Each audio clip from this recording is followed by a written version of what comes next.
What's up guys, Saf here on SuperSaf TV and we've got it, the iPhone 12 mini in the house, one of the first unboxings in the world, SuperSaf style. Thumbs up for that would be appreciated. Now we've also got the iPhone 12 Pro Max in the house. I'll be unboxing this separately, so if you want to see that video, that will be linked in the cards and in the description when it is available. And if you're interested in the iPhone 12 and the 12 Pro, I've already unboxed those and covered those in previous videos, which again will be linked in the cards and in the description. We'll unbox this, we'll do a bit of a comparison for size with all of the other iPhones, and we'll also do a bit of a size comparison with the iPhone SE. With that all out of the way, let's get to this unboxing. Now, firstly, the box is super small. This is probably the smallest box of any smartphone I've ever had.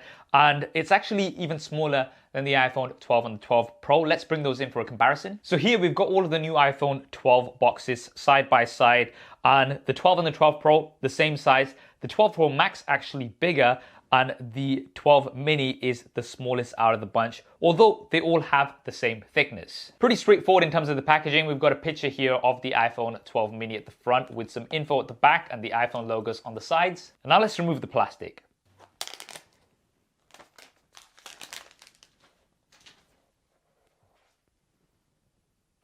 Aw, it's so small. That's what she said. Anyway, let's have a look at what else we get inside the box. So there is a USB Type-C to Lightning cable. There's a little pack here designed by Apple in California. And inside here, we get a quick start guide. There is a SIM card tool as well as a single Apple sticker. Now, unless you've not been on the internet for the past couple of months, you'll know that Apple is no longer including a power brick or earpods inside the box of their new iPhones. And this also includes older iPhones now. So if you do buy one of the older iPhones from Apple themselves, then it's not going to come with a power brick or any earpods. Now, we've been through the reasonings behind this a few times, but essentially Apple say that by not including these, they are saving on carbon emissions quite significantly. And there does seem to be a mixed opinion on this. Some people are like, it's absolutely fine, I already have lots of Lightning accessories at home. And then the other half of people saying, no, we should actually have these, especially considering that now we have the new cable. So this is a Lightning to USB Type-C. Previous Apple cables were Lightning to USB Type-A, and the charger that you had previously was a 5-watt charger. Now we do have up to 20-watt charging supported. That you will have to buy separately. But hey, it is what it is. Let me know what you guys think in the comments below of Apple not including the charger and the earpods. Right, now let's get to the iPhone 12 mini hands-on. And this thing is super small. This is the smallest and lightest 5G device in the world. We'll remove the screen protector, which is a paper screen protector.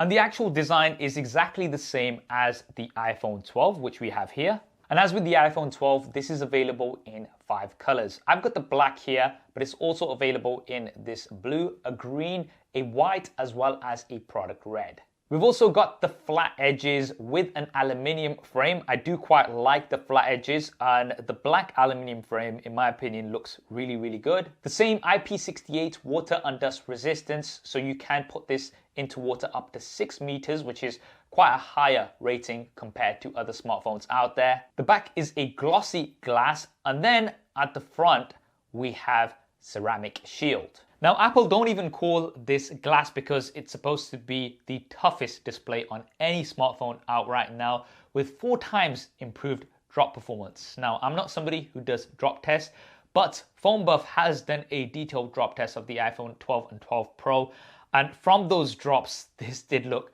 very promising. And although Ceramic Shield has 4 times improved drop performance, it's actually not any more scratch resistant. So if you do want to protect the display of your new iPhone 12 mini, 12, 12 Pro, or 12 Pro Max, I'd definitely recommend picking up a tempered glass screen protector from our channel sponsor Dbrand. Dbrand tempered glass screen protectors are super easy to apply, and you actually get 2 out of the box. They of course have Dbrand level precision, so they will fit perfectly, and they have an audiophobic coating. If you want to pick up a tempered glass screen protector for your new iPhone, I'll be leaving a link to Dbrand in the description below. Now let's take a closer look at this display. So apart from the size difference, it's pretty much the same as the iPhone 12. Super Retina XDR with OLED technology. We've got a uniform bezel all around with a notch. 2,000,000:1 contrast ratio with a peak brightness of 1200 nits when viewing HDR content. And this is packaged in a much smaller 5.4-inch display versus the 6.1-inch display that we have on the iPhone 12. So you're still getting a very good display even though it's smaller, and in fact you actually get a slightly higher pixel density because of its smaller size. This is a 1080p display. And if we bring in the iPhone SE 2020, you'll see that we've got a big difference. And although the iPhone SE has a smaller 4.7-inch display, it's actually bigger compared to the iPhone 12 mini. Now this is of course because of those much smaller bezels. The iPhone SE looks pretty much identical to the iPhone 8 with those top and bottom bezels, whereas on the iPhone 12 mini, you do have those smaller uniform bezels with that notch. I mean, it is pretty surprising how small this actually is. If we compare it to the iPhone 12, especially the iPhone 12 Pro Max, this is absolutely tiny. Now let's take a closer look around the iPhone 12 mini. So within this notch, we do have sensors for Face ID. So Face ID is supported. There is a 12 megapixel front-facing camera, which is exactly the same as what we've got on the iPhone 12. There is an earpiece which doubles up as one of the 2 stereo speakers. The other one is here at the bottom. As well as that, at the bottom, we do have a lightning port. On the right-hand side, we have the power button, nothing at the top. On the left-hand side, we have the volume buttons. There is the mute switch as well as a SIM card tray. So you have space for one SIM card in here, although you can have dual SIM cards with an eSIM. Now moving over onto the back, we do have the dual camera setup. So we have 2 12 megapixel cameras. There is a primary with an f1.6 aperture, as well as a 12 megapixel ultra wide camera with an f2.4 aperture and a 120-degree angle of view. Good news is that these are once again exactly the same as what we've got on the iPhone 12. And in my experience of using the iPhone 12 for the past few weeks, it's got some of the best cameras out there. Great quality images and video. We do have 4K up to 60 frames a second across all cameras and support for 4K HDR with Dolby Vision up to 30 frames a second across all of the cameras as well. Now this year we also have some improvements for the cameras compared to last year. So now we do have night mode supported across all the cameras. Last year it was just on the primary camera of the iPhone 11. And we have Deep Fusion with Smart HDR across all of the cameras as well. Now this is all thanks to the A14 Bionic chip, which is powering the iPhone 12 mini. The world's first 6nm chipset, and it's very powerful. It's great that we don't have a compromise when it comes to cameras and performance on the iPhone 12 mini. And of course, we also have support for 5G. Now 5G is going to vary depending on your region. Here in Leicester, some areas it's really good and I've had some great speeds, but in other areas it's pretty standard. I think for me, 5G is something that will get better with time, and if it's something that you can't fully take advantage of right now, it's nice to have this and make your device future-proof. One thing, however, that I am concerned about when it comes to 5G and the iPhone 12 mini is the battery life. This of course has the smallest battery across all of the new iPhones, and in my experience, the iPhone 12 and 12 Pro have been okay, although I am a heavy user. I think the Max will be more suited to me. It's going to be very interesting to see how the battery life is on the iPhone 12 mini, especially considering that 5G does take up a lot of battery. Now the iPhone 12 mini, as with the other iPhones, can automatically switch to 4G if you are not using those 5G speeds to save on battery life.